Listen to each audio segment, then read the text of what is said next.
termes de méthodologie, nous évaluons 5 paramètres. 5 paramètres qui nous permettent justement à la fin de voir une note sur 10 qui va déterminer la qualité de crédit, enfin qui va déterminer la cartographie de risque de la Côte d'Ivoire. La performance économique, le climat des affaires, les finances publiques, la solidité du système financier et les risques sociopolitiques.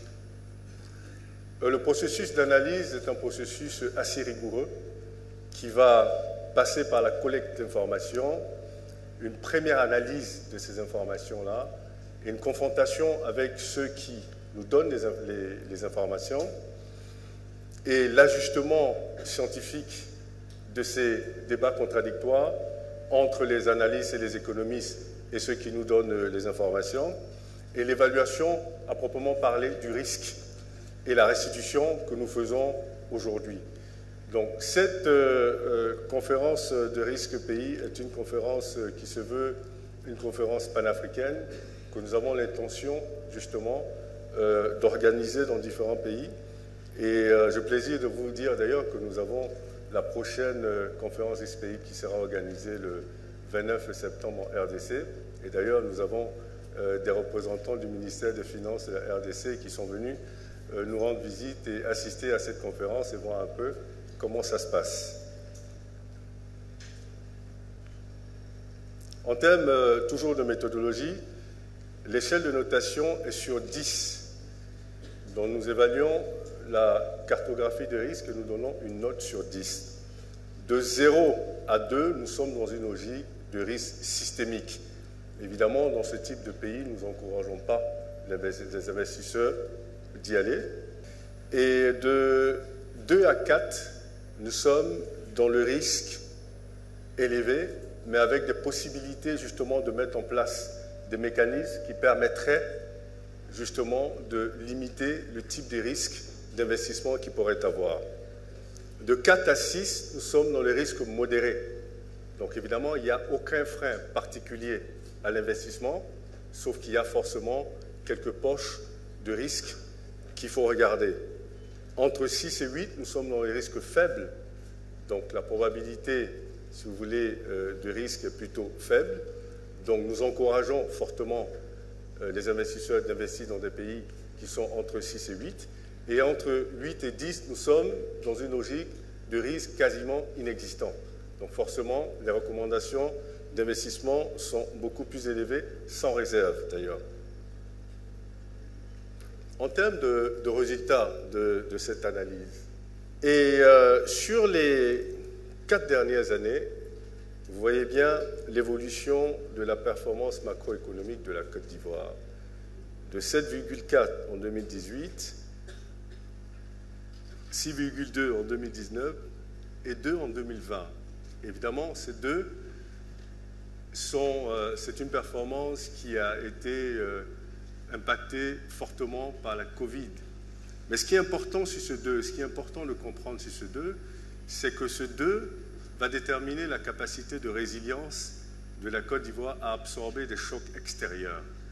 Dans une période où, dans l'UEMOA, vous avez quasiment, à part la Côte d'Ivoire et le Bénin, tous les autres pays étaient quasiment en récession. Donc ce 2% montre bien la capacité d'absorber l'échec. Et vous comprendrez que juste après, en 2021, il y a un bond extraordinaire qui monte jusqu'à 4,7 en termes d'estimation. Ça veut dire que les fondamentaux sont bons et que la capacité de rebondissement est fonction de la solidité des fondamentaux. Et donc il y a une comparaison avec le reste de l'Afrique. Vous voyez bien que sur ce tableau, les 7,4 en termes d'estimation sur 2021 est le plus fort taux de croissance en Afrique subsaharienne d'ailleurs et en Afrique de l'UEMOA. Toujours dans le registre de la performance macroéconomique, alors l'embellie de l'environnement économique 2021 a été impulsée par une dynamique des différents secteurs d'activité. Comme vous pouvez le voir vous-même, tous les 3 secteurs ont impacté de façon positive cette embellie macroéconomique. Le secteur primaire qui est passé de 2,2 à 2,30, 4,40 de 1,90 du secteur privé, et le secteur tertiaire qui est le plus fort contributeur à cette embellie économique, à cette performance économique, est passé de 0,70 en 2020 à 10,50. Et vous voyez que dans tous les secteurs, il y a un impact positif, que ce soit le cacao, la noix de cajou, le coton, l'indice du chiffre d'affaires, le chiffre d'affaires de la branche télécom. Il y a eu une croissance significative qui a été justement portée par cette capacité de résilience et cette capacité de rebondissement de la Côte d'Ivoire. Alors, ce que nous regardons pour 2002, nous voyons qu'en 2002, il y aura une tendance soutenue de cette croissance économique, même si nous pensons qu'il y aura un léger ralentissement de 0,3 points, de 4,7 à 7,1. Mais cette croissance en 2020, évidemment, va dépendre de la capacité de la Côte d'Ivoire à travers ces différents programmes de contenir la pandémie de Covid-19 et contenir les effets de la conjoncture internationale et aussi contenir les effets du changement climatique. D'ailleurs, dernièrement, vous avez eu la COP 15 ici qui montre bien cet engagement-là, et aussi contenir les effets de la sécurité intérieure et extérieure qui sont des menaces systématiques à l'environnement des affaires. Et donc, évidemment, cette campagne de vaccination qui a commencé, qui semble être faite, parce que je pense que la Côte d'Ivoire est à 20% de personnes vaccinées, mais vu l'ampleur de la pandémie dans ce pays, je crois que 20% semble être un nombre raisonnable pour l'instant. Politique de limitation des exportations de certains biens de consommation, qui est une partie de la lutte contre l'augmentation des prix qui est faite par le gouvernement ivoirien. Je vous ai parlé de la CAP et de l'indice de sécurité qui a baissé, mais qui en réalité demeure fragile. Quand vous regardez la configuration, vous verrez ça tout à l'heure, de tout ce qui se passe autour de la Côte d'Ivoire en termes de sécurité extérieure, il y a une certaine fragilité qui doit être adressée. L'environnement des affaires demeure plutôt attractif, très attractif d'ailleurs. L'indicateur du climat des affaires qui est mis en place par la Banque centrale montre en moyenne 106,8 en décembre 2021 contre 97. Donc il y a une bonne embellie de 9,6 points. Et cette embellie est portée par le processus de dématérialisation du secteur public, la mise en place de fonds de soutien aux entreprises face à la Covid, même si on reconnaît par contre que le niveau de décaissement est faible. Et je crois que c'est aussi dans cette logique-là qu'on devrait comprendre que la faiblesse de la formalisation de l'économie vient jouer un gros rôle ici, parce que ces fonds mis en place sont mis avec des critères d'éligibilité. Donc évidemment, ceux qui ne sont pas éligibles ne peuvent pas accéder à ces fonds, même s'ils existent. Évidemment, ce ne sont pas des fonds qui sont distribués sans critères d'éligibilité.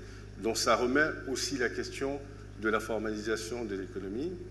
Le renforcement du dialogue entre l'État et le secteur privé a bien montré aussi, a bien contribué à cette embellie dans la mesure où cette discussion permet à l'État de mettre en place des politiques publiques qui soient plus adaptées à l'environnement du secteur privé et permettent au secteur privé de certainement mieux performer. Et l'adoption de la réforme sur la réduction des impôts pour les PME a certainement contribué également à ça. Alors, parlons de la performance même intrinsèque du secteur privé. Elle a été plutôt timide.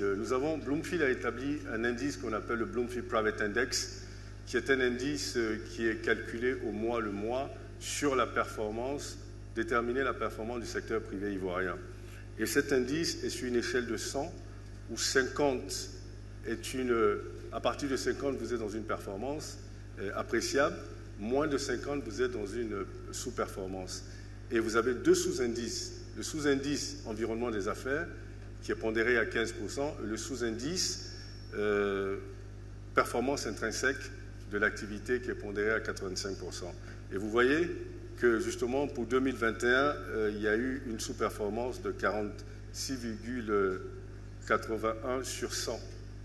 Ceci dit, en 2021-22, sur les 3 premiers trimestres, nous avons remarqué un jump extraordinaire. Nous avons remarqué une embellie extraordinaire. Et la moyenne de ces 3 mois est à 61%. Donc on est vraiment dans la surperformance là.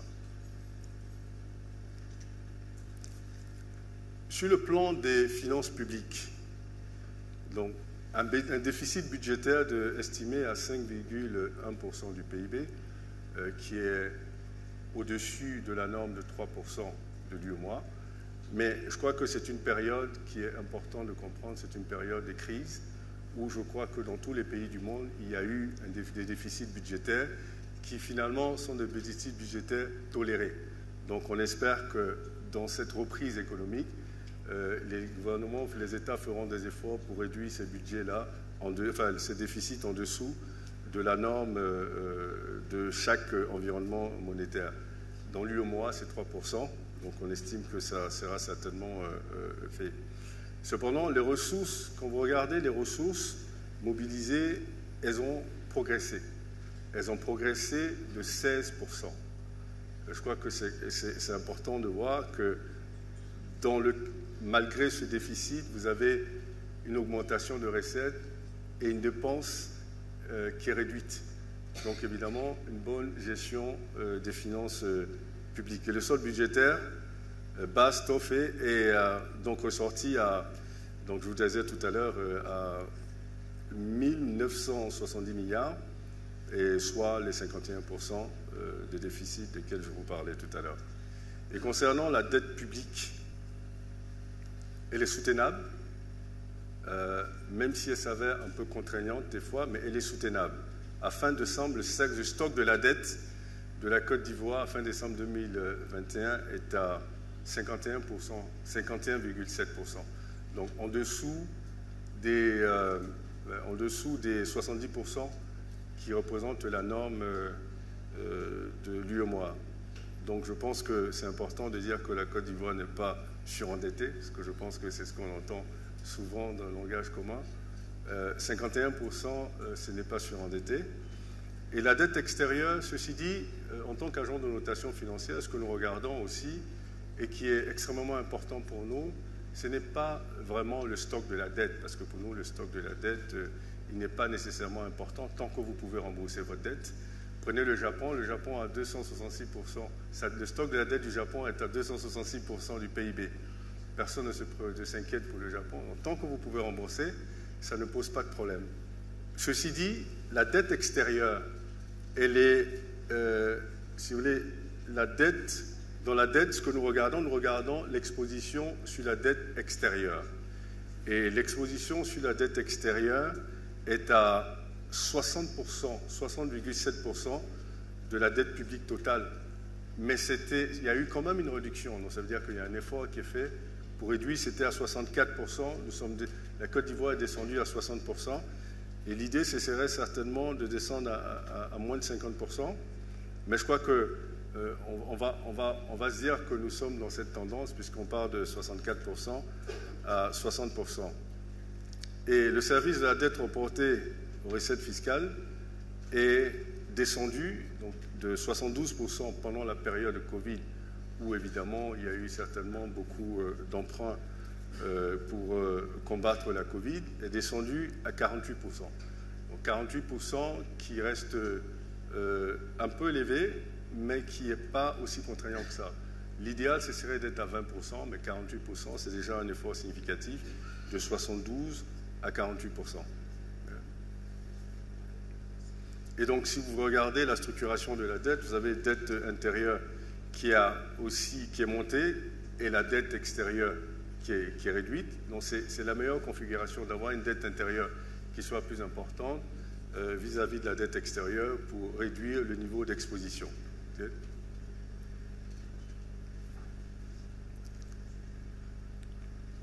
Alors, le système financier affiche une bonne performance en 2021. Le secteur bancaire ivoirien affiche une bonne performance, une hausse de 15% du total bilan de banque et une croissance de 1184 milliards de crédits bancaires accordés à l'économie. Un taux de solvabilité fixé à 12%, supérieur aux 10% qui représente la norme de l'UEMOA. Et cette embellie, elle est portée essentiellement par les mesures d'accompagnement de la Banque centrale pendant cette période difficile de la Covid. Et en termes d'inflation, tout à l'heure, Soraya vous a parlé de ce taux moyen de 4,2% qui est supérieur au seuil de 3%. Mais je vous ai parlé également des mesures qui sont prises par le gouvernement ivoirien pour réduire justement les prix des denrées de première nécessité, de sorte à réduire cette inflation-là. Alors, sur le marché boursier, qui rentre toujours dans cette logique de système monétaire de la Côte d'Ivoire, la bourse régionale a terminé en hausse après une tendance baissière depuis plusieurs années, donc une progression respective de 17% et de 39% de l'indice BAVM10 et de l'indice composite par rapport à l'année 2020. Une hausse de 27,96% de la capitalisation boursière globale, qui s'est établie à 13 000 milliards actions et obligations confondues, contre 10 000 milliards en 2020. Et cette embellie, elle est portée par la résilience des économies de l'UEMOA. Je vous ai parlé tout à l'heure de la Côte d'Ivoire, du Bénin. Les mesures de soutien budgétaire et monétaire mises en œuvre pour renforcer la confiance des investisseurs sur le marché et les bons résultats financiers de la plupart des sociétés cotées à la bourse. Sur le plan de la situation sociopolitique, le programme social du gouvernement PS-Gouv ivoirien de 2019 à 2020, au coût de 727 milliards, a permis d'observer les réalisations suivantes. L'accès aux médicaments essentiels à 85% de la population ivoirienne et près d'1 million de femmes enceintes ont été vaccinées. 10 300 enseignants du secondaire ont été recrutés et 78 collèges de proximité ont été construits.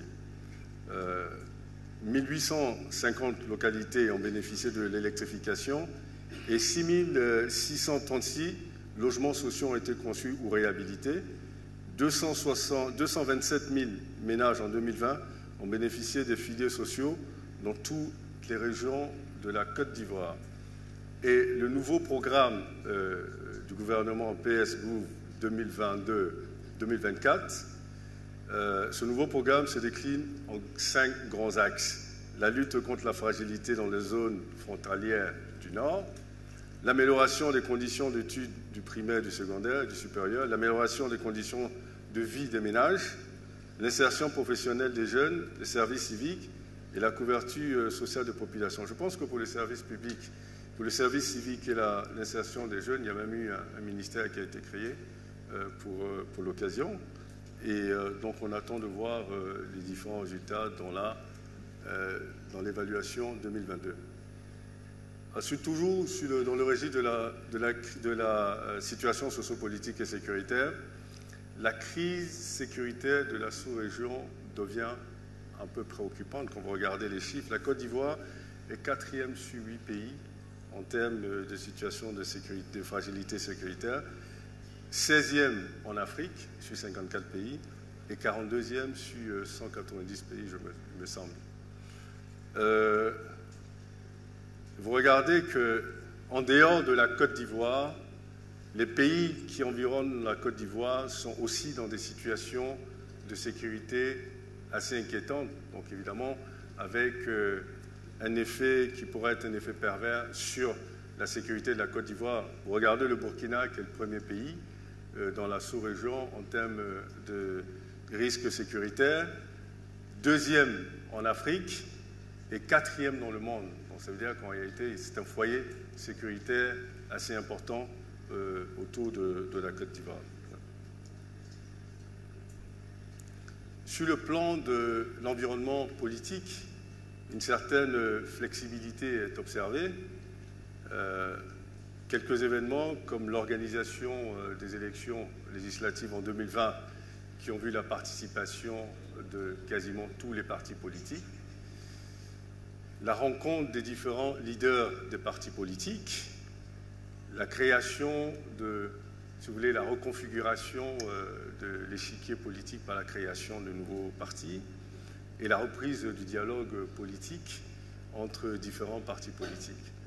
Nous considérons cependant que l'environnement politique demeure quand même fragile jusqu'à ce qu'on le teste par les prochaines élections, que ce soit locales, régionales ou présidentielles. Et je crois que c'est ce qu'on a constaté dans ce pays, c'est peut-être le moment où on arrive à évaluer de façon très claire la solidité de la stabilité politique dans ce pays. Okay.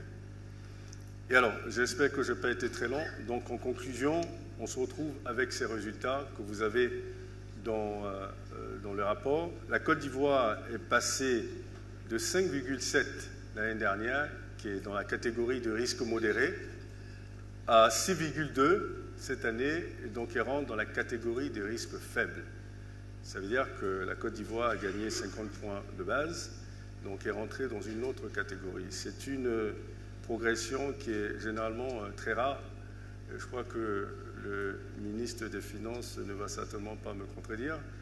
Nous sommes réputés pour être très conservateurs, et donc une embellie de 50 points de base, ça montre bien qu'il y a un regain de croissance économique et de performance macroéconomique et sur tous les autres indices que je vous ai montrés qui est assez important. Et avec une perspective stable. Et nous donnons aussi la perspective à moyen terme que nous estimons être stable et la note à moyen terme qui aussi est estimée à 6,2. Donc évidemment, l'évaluation 2022, vous l'aurez l'année prochaine. C'est pour vous dire qu'en conclusion, nous avons évalué une économie, donc la cartographie de risque de la Côte d'Ivoire qui vous a été présentée montre bien qu'il y a une capacité de résilience qui est assez importante, une capacité de rebondir après un choc extérieur qui est assez importante, donc des fondamentaux solides. Et aujourd'hui, la Côte d'Ivoire passe en catégorie de risque faible, où évidemment l'investissement est fortement encouragé. Et nous restons dans une logique de monitoring de cette performance et de tous ces indices qui constituent la cartographie des risques que nous allons suivre, et parce que c'est une étude qui est dynamique, et donc nous reportons souvent l'évolution des choses, mais chaque année, vous avez un bilan de cette cartographie des risques. Merci infiniment de m'avoir écouté. Merci.